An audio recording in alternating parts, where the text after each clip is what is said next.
All right. What a good day, huh? I'm going to give you guys a secret. Okay, I'm going to give you a secret. I think Saturday next week, if we have two good practices Tuesday, Thursday, we'll go under the lights. Okay, and we'll scrimmage. I want to make it a little more comfortable for you guys. Okay, so if we can get that done for this crew right here, we'll go under the lights Saturday night and we'll scrimmage at about 7. But we got to have two good practices. We'll put it up to a vote to U8, okay, come Thursday. So, but a good job. I think really the offense won the first half of the scrimmage. I think the defense won the second half of the scrimmage.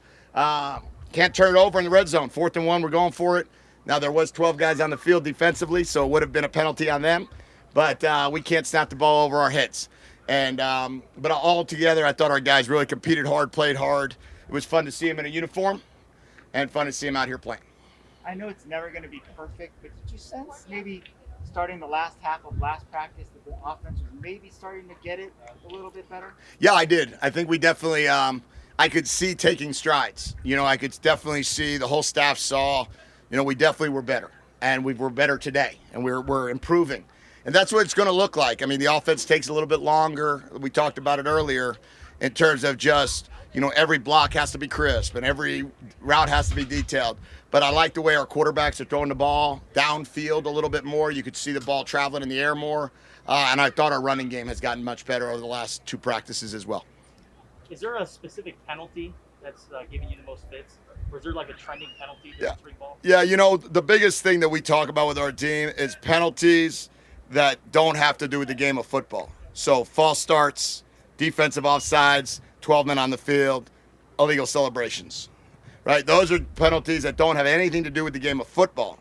Holdings are going to happen, pass interference is going to happen, things that when the game is going, that's going to happen. But any pre-snap penalties, pre-snap protocol, those are the ones that give me the most fits, and those are the ones we got to get better at. So in the NFL, you have the ability to communicate into the head, into the helmet of the quarterback. Yeah. How have you adjusted your sort of routines without having that? Yeah, I did that a few times today, thinking that I could just click on, and then I realized I can't click on. So, it is definitely different. Hopefully, one day here soon, college will get to that. It's a great way to be able to communicate plays to the quarterback. But instead, we've got to be able to use signals, wristbands, and everything in between.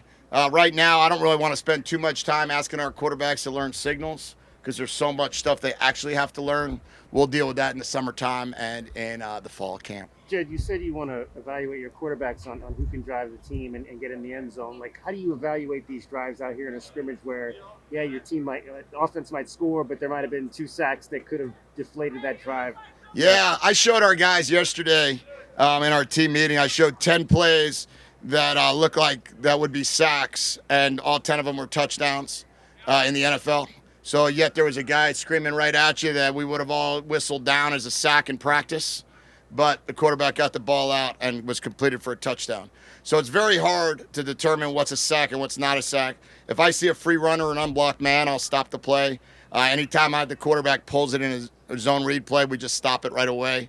But, I feel like I have a pretty good feel of what's actually a sack and what's not. I would assume we could teach our guys to get rid of the ball sometimes, and I could get a pretty good feel on who could drive the ball down and score and who can't. Boobie Curry had 2 really nice plays today. What have you seen out of him so far in this game? We were talking about this, Coach Cummings and Coach Doherty and Coach Carroll, myself, that you could see him taking strides with the more confidence he has in the system. Early on in camp, it was a lot of thinking and a lot of slow play. Now you could see that he's very comfortable. He's working very hard at it. Coach Cummings has done an incredible job getting him really from point A to point J. I mean, I think he's taken a big jump over the course of this camp.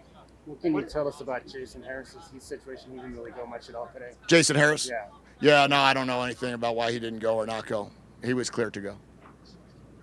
What is the value in having a coach like Coach Dudzinski who knows Don Brown, knows his system when the other coaches don't? How does that help? It's a huge value. We all need, it's like having Coach Doherty for me, right? It's that like binky, it's that security blanket. It's that guy that you can just rely upon, that other coaches can go to and ask questions like, hey, what does he really want here? What is he really asking for? And they kind of have that ability, and Coach Dudzinski has that ability for Coach Brown. They go way back. He knows his system inside and out. Were you ever considered a binky? I don't know. You'd have to ask the guys that I worked for. Maybe.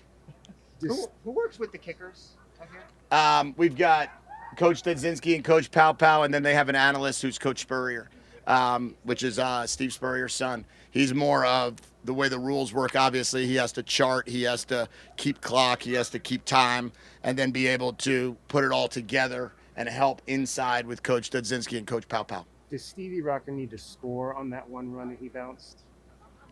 Yeah, they always need to score. Any chance they can to score, be close to scoring, be anywhere near scoring. The idea is to score. And we're going to try to continue to emphasize, how to finish runs and how to get in that end zone. All right. Great, guys. Appreciate it. Thanks for coming out on a beautiful day. Have a great weekend. Thank you.